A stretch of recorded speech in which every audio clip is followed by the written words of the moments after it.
Splendida cornice di Villa de Brandis a San Giovanni a Natisone ha ospitato la conferenza stampa di presentazione delle Final Four a squadre del campionato italiano di tennis over 60 in programma dal 16 al 18 giugno presso i campi del Tennis Club ubicati al centro sportivo della cittadina friulana.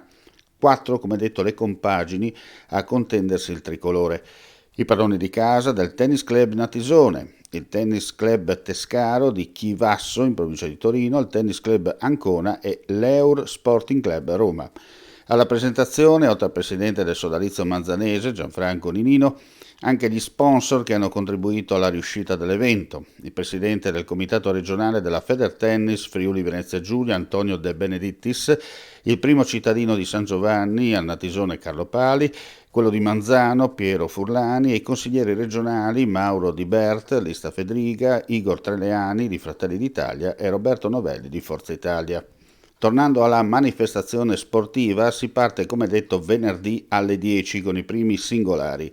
I 4 capitani hanno già scelto sia i singolaristi e doppisti con le relative riserve pronte a scendere in campo se richiesto. I campi di gara sono entrambi all'aperto presso il centro sportivo di Via Antica, ma se il maltempo giocare brutti scherzi, pronta la tenso struttura al coperto. Come detto, si gioca su 3 giorni con le 4 finaliste che si sfideranno secondo il sorteggio. Sono previsti 2 singolari, il doppio per ogni singola giornata. Alla fine si stilerà la classifica finale per l'assegnazione dello scudetto 2023. L'ingresso è libero, un appuntamento da non perdere.